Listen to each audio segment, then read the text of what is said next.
Salut à tous, bienvenue dans une nouvelle vidéo des Indomptables Dauphinois. Alors j'aurais pu dire comme l'autre jour une vidéo brumeuse des Indomptables Dauphinois parce que ce matin il est grave du brouillard.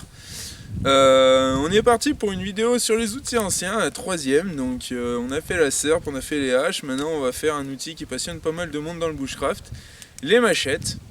Donc vous allez voir que mon point de vue il est un peu tranché sur ce sujet là, pour pas faire de vilain jeu de mots. On va voir ça tout de suite, donc on va parler d'abord un peu d'histoire de la machette et après on va faire un peu de démonstration et puis ce sera déjà bien pour cette petite vidéo. Et tout d'abord, rencontre avec les vaches qui sont sorties de leur parc et qui vont venir me dire bonjour. Alors les brouilles, qu'est-ce que vous faites ?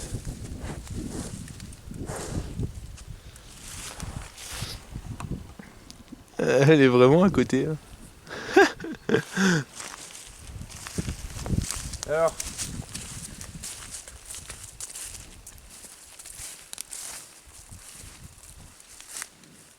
Oh, vous pouvez voir, elles sont vraiment à côté. Ouais. Allez. Bon, comme je le disais juste avant, on va d'abord passer avec un peu d'histoire. Donc on est sur un outil qui a traversé les âges, vous imaginez bien. Donc j'avais déjà fait la vidéo sur la serpe. Donc la serpe c'est un des plus vieux outils de l'homme avec la hache. Ben, la machette en est un peu son espèce de dérivé, sauf qu'on n'a pas le crochet.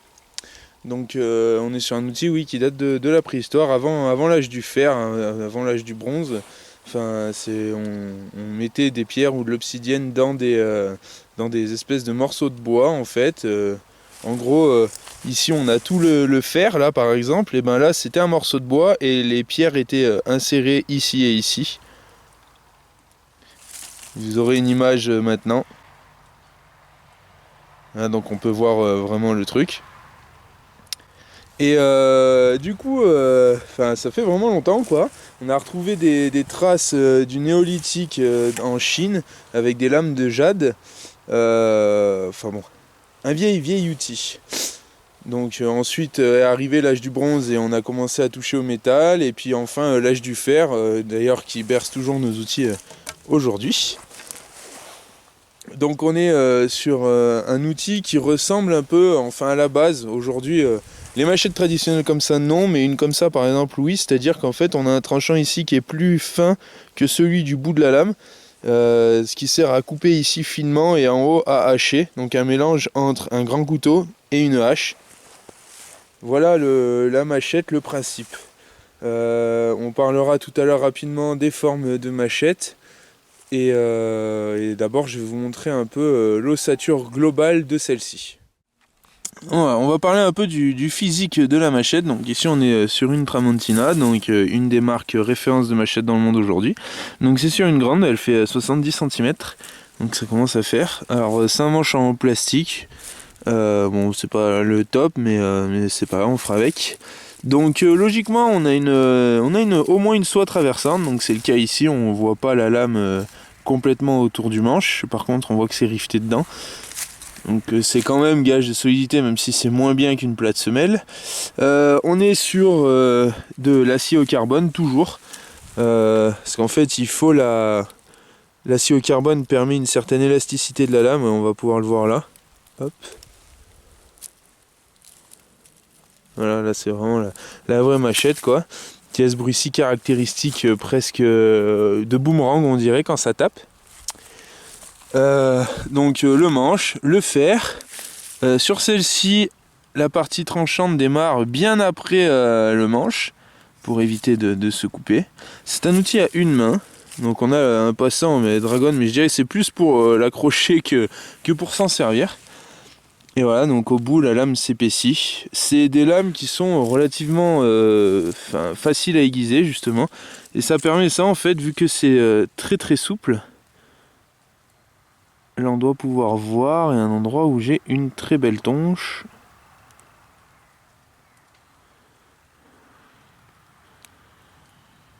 Voilà, là. Très beau coup qui a pris. Donc en fait elle est faite pour pour manger du caillou, ni plus ni moins. Si la lame est aussi flexible, c'est pour ça. Et elle s'aiguisera assez rapidement par la suite, mais elle pourra continuer à couper malgré les coups. Bon, donc parlons un peu d'esthétisme et de fonctionnalité. Donc là on a plusieurs types de machettes, donc on en a 3 différentes. Donc on a les types brésiliennes ici et ici pour la SI et pour la Tramontina.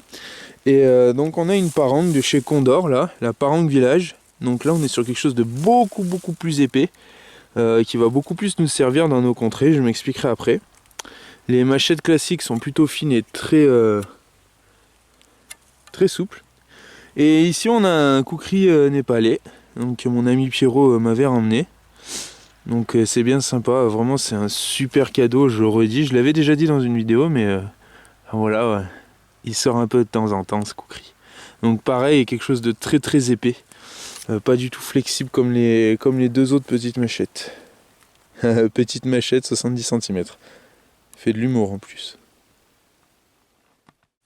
Donc la machette là ici c'est la SI, elle a un super manche d'ailleurs, je précise, en micarta. Par contre elle s'abîme relativement vite, elle a pris vraiment des tanches, c'est celle de Jus, donc merci Jus pour le prêt pour la vidéo.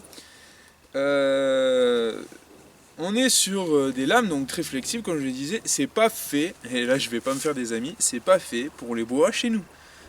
Si vous commencez à attaquer un arbre avec ça, ça fait des plis, ça casse et vous n'allez pas aller très loin dans les bois. Oui, c'est mon avis perso, il est très tranché, oui c'est vrai, mais par contre c'est la réalité. Ceux qui se servent vraiment des machettes comme ça, j'entends, hein. La vraie machette, la machette de la jungle quoi. Et ben j'attends qu'ils viennent me montrer chez moi dans ma coupe de bois avec le frêne, le faillard, ce que ça va donner au bout de 10 minutes. Déjà que la Serpe Fiskard X3, qui est un outil de travail agricole forestier pour chez nous, elle fait des dents quand elle attaque du trop sec, alors ça, mais ça retiendra jamais. Ça c'est fait pour faire du verre. Là il n'y a aucun problème. C'est fait pour se faire un chemin dans la jungle. Et là ça marche.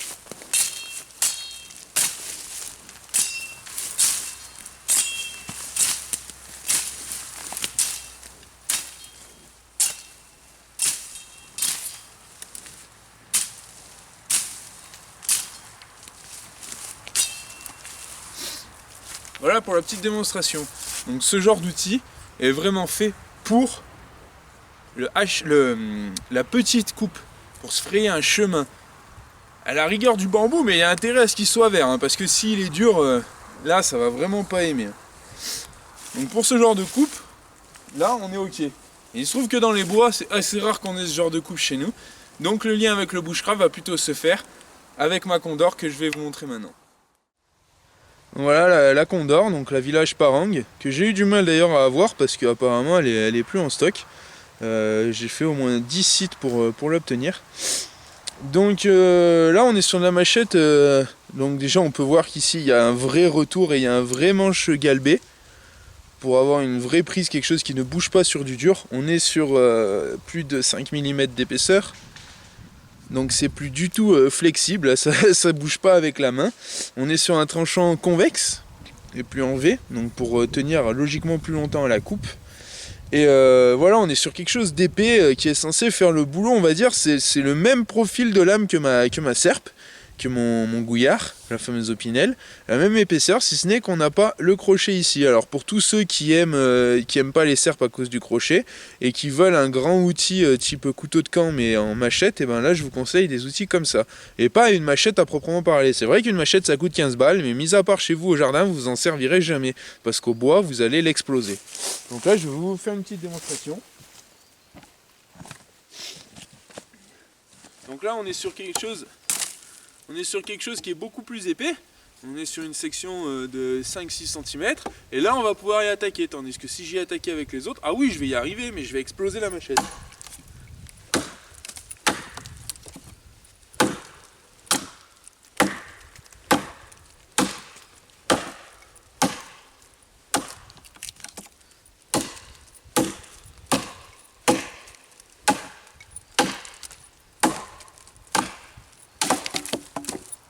Voilà. Avec ça on peut travailler sur du bois. Aussi bien qu'avec mon Gouillard. Donc ça c'est l'outil qui est fait pour. J'ai absolument rien contre les autres machettes, si ce n'est que chez nous c'est quand même relativement fragile. Enfin, c'est pas que c'est fragile, en soi ça va pas casser. Par contre ça va être rendu inutilisable trop rapidement. Alors que là on est sur un outil qui cassera pas. Ou alors le manche, comme ça a pu m'arriver dans d'autres bivouacs, mais ça se répare assez bien. Donc on va parler d'utilisation maintenant. Donc on est sur des outils qui sont quand même relativement grands, là, vous voyez, ça fait à peu près la taille de mon bras quand même. Donc on est pas mal. C'est des outils qui coupent, et même quand ça coupe plus, comme je le disais à l'instant, même si ça je fracasse du bois toute la journée, quand je vais me couper la main, ben là ça va couper, parce qu'on dit toujours qu'un outil il coupe plus rien sauf la main. Donc il faut toujours se méfier. En plus ces outils flexibles, donc il y a un moyen que ça rebondisse, donc normalement il faut toujours frapper vers l'extérieur, toujours comme ça. Et ensuite le mieux c'est d'avoir cette main là dans le dos. Alors bon, ça c'est pour la technique, maintenant moi je le fais jamais perso. Donc le mieux c'est de faire attention à ne pas avoir sa main dans le champ d'action de la lame, parce que par exemple quand on attrape un bout de bois on fait pas ça. Faut éviter. Enfin, sauf si vous tenez pas à vos doigts, mais ça c'est pas mon problème. Donc c'est quelque chose qui est fait pour couper, donc il faut mettre des coups secs et pour avancer dans la brousse, on va dire. Parce que c'est l'objectif principal de cet outil. Donc il faut faire des grands gestes, bien haut.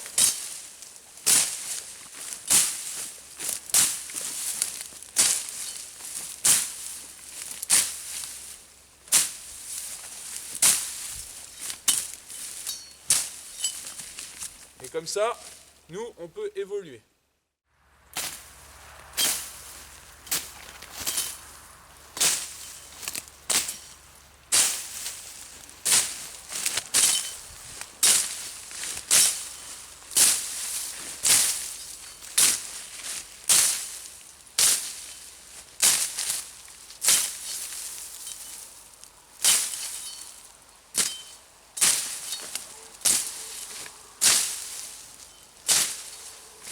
On distingue pas très bien, mais voilà ce qui se passe après 2 minutes de travail. Donc on voit bien là les deux haies ici, et l'endroit où je suis passé au milieu, où j'ai fait le chemin, donc c'est dégagé pour pouvoir avancer. Bon, ici c'est qu'un exemple, les herbes ne sont pas très hautes, mais c'est concret au moins pour le travail, quoi. Et on peut travailler à ras sol parce qu'on n'a pas peur de casser la lame, sachant qu'elle est très très flexible, donc elle va rebondir sur les cailloux. Donc j'en parlais juste avant, donc là on est avec mon gouillard, donc en anglais qui se dit billhook. Donc les origines de la billhook sont antérieures à celles de la machette. Donc là on a la Condor et mon Opinel. Donc on peut voir qu'on est sur le même genre d'outil. Donc ici on a le manche galbé retour, ici le manche arrondi avec le crochet pour le retour, pareil pour stopper la main. On est sur quelque chose de très épais des deux côtés. Une lame beaucoup plus courte, donc on est sur 30-40 cm. Et ici donc on a le crochet caractéristique qu'on n'a pas sur une machette. À savoir que tous les outils qu'on a, forestiers, agricoles, ont un dérivé en général en arme. Donc bien sûr on imagine que ces outils peuvent déjà servir d'armes, mais ils ont été dérivés en vraies armes. C'est-à-dire que souvent la machette en fait est l'évolution en gros de tout ce qui est militaire niveau épée à simple tranchant. Et la serpe il y a des serpes militaires, donc j'ai pas de photos, mais sur internet vous trouverez les photos de serpes militaires. Bon, le gros avantage qu'on va avoir avec ce genre de serpe, comme mon gouillard, je le répète, donc dans nos bois, c'est vraiment adapté, ça résistera au choc, on va pouvoir y bâtonner, ce qui est quand même important, parce que la machette, c'est même pas la peine de compter dessus, c'est trop fin. C'est toujours pareil, si vous avez que ça va le faire, mais vous risquez d'abîmer l'outil, et vous risquez très rapidement de vous retrouver dans la mouise. Donc si vous êtes vraiment en situation de survie à machette et que vous devez refendre du bois, vaut mieux prendre un petit bout de bois, l'affiner pour faire un coin et le taper avec un autre bout de bois que vous aurez démis avant. Ce sera beaucoup plus malin que d'abîmer l'outil en bâtonnant l'outil. Alors que ce genre d'outil là, vous pouvez y aller, il craint rien, vous allez pouvoir y aller. Donc oui, je disais l'avantage c'est que c'est comme mon gouillard, il y a beaucoup de poids dans la lame. Quand même dans les lames de machette, il y a du poids mais pas énormément comparé à là.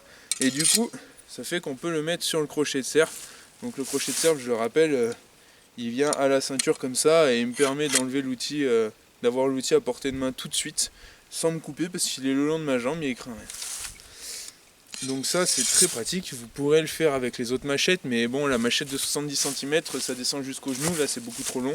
L'autre c'est pareil, et le kukri a son étui enfin, il est fait pour.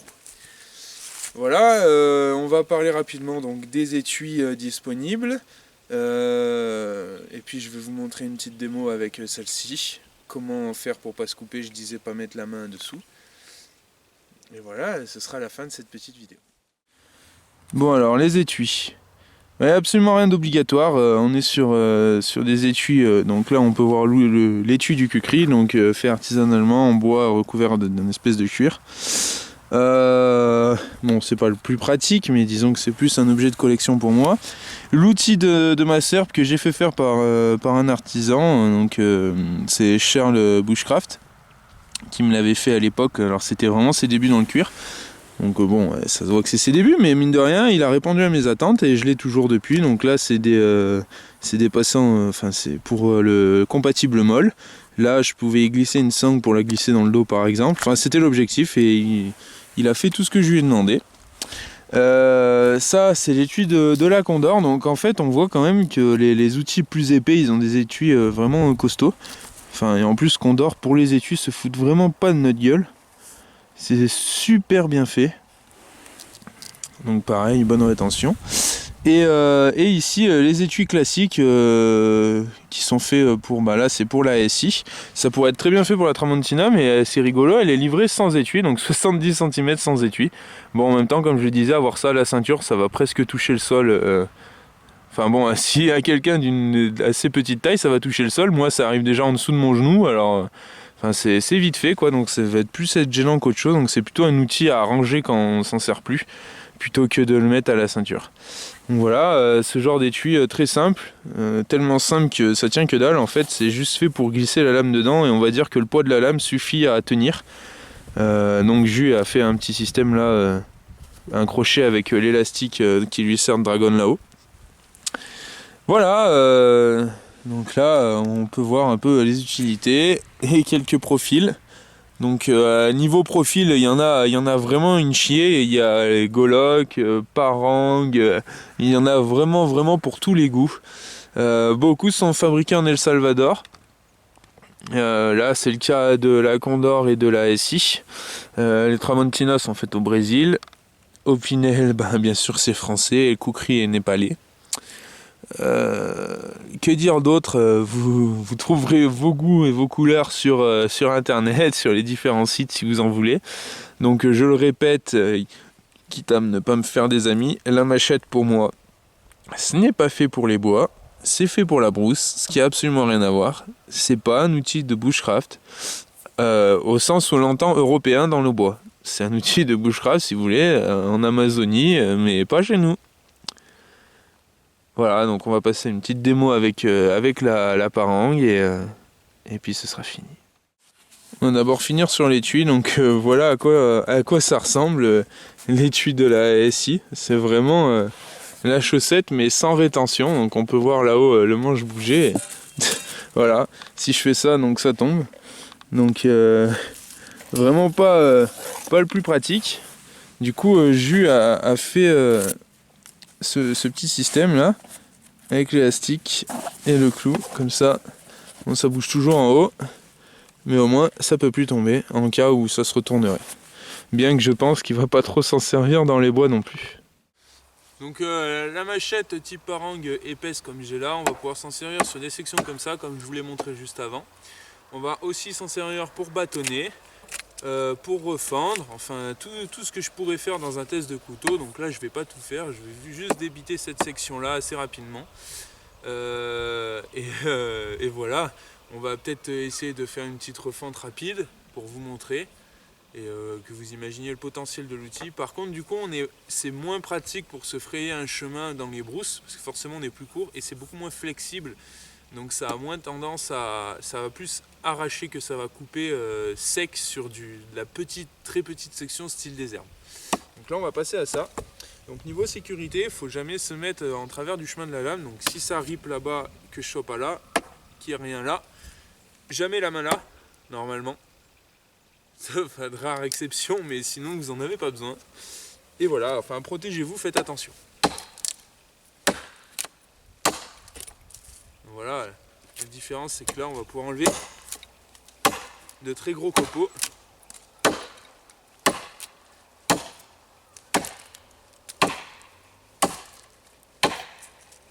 Et en forçant vraiment pas beaucoup, enfin vraiment pas beaucoup, tout est relatif, hein, c'est pas non plus...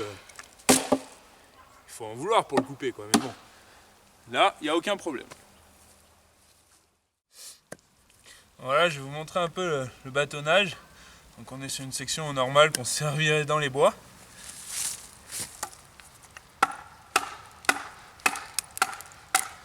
Comme vous pouvez le voir, aucun problème. Avec l'épaisseur de la lame, on en vient vite à bout.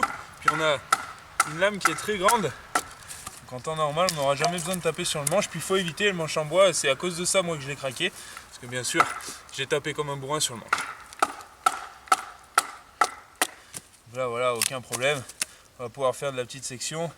Après, si on veut, on va pouvoir faire des feather sticks, si ça veut bien.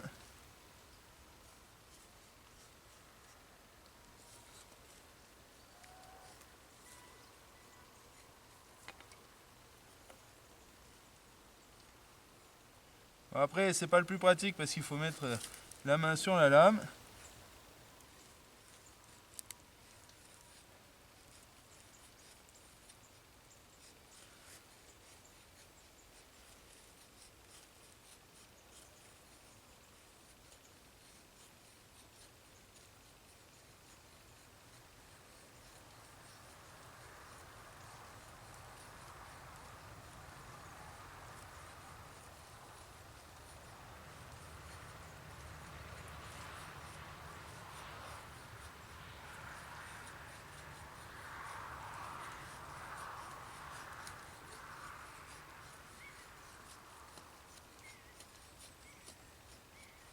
Et voilà, assez vite on va pouvoir se débrouiller pour faire quelques feather sticks, pour allumer un feu par exemple si nécessaire. Donc voilà, moi je préconise ce genre d'outil, c'est quand même plus pratique, c'est fait pour. Et encore une fois, je vais pas me faire des amis, mais les autres elles sont pas faites pour faire du bois. Je me serais beaucoup répété dans cette vidéo, j'ai beaucoup répété encore et je vais le redire que la machette, ça dépend lesquelles. Si c'est des fines pour le Brésil, c'est pas fait pour chez nous. D'ailleurs si elles sont faites au Brésil, les gars, c'est quand même pas pour rien. Bon après ça veut rien dire à l'endroit où c'est fabriqué, mais voilà, si c'est originaire du Brésil, c'est parce que là-bas ça sert et pas trop chez nous. Nous c'est ce genre d'outil qu'il nous faut. Parce qu'avec cet outil en fait on va pouvoir pour beaucoup moins cher avoir un couteau de camp fiable et qui va faire vraiment le boulot. Que dire d'autre? Je vous ai un peu tout montré, j'aurais pu pousser plus loin le test, mais c'est pas le but de tester l'outil là, c'est le but de vous en parler, surtout parce que c'est un outil ancien, parce que c'est bien d'en parler, parce que ça sert pas qu'à tuer des gens malgré la mauvaise mode que cet outil a. Ça reste un super outil. Moi la Tramontina, la grande, je m'en sers pour couper le sureau et tout chez moi, donc malgré tout c'est très pratique. Voilà, donc j'espère que cette vidéo vous aura plu, que les machettes vous auront plu, et à ciao, bye bye.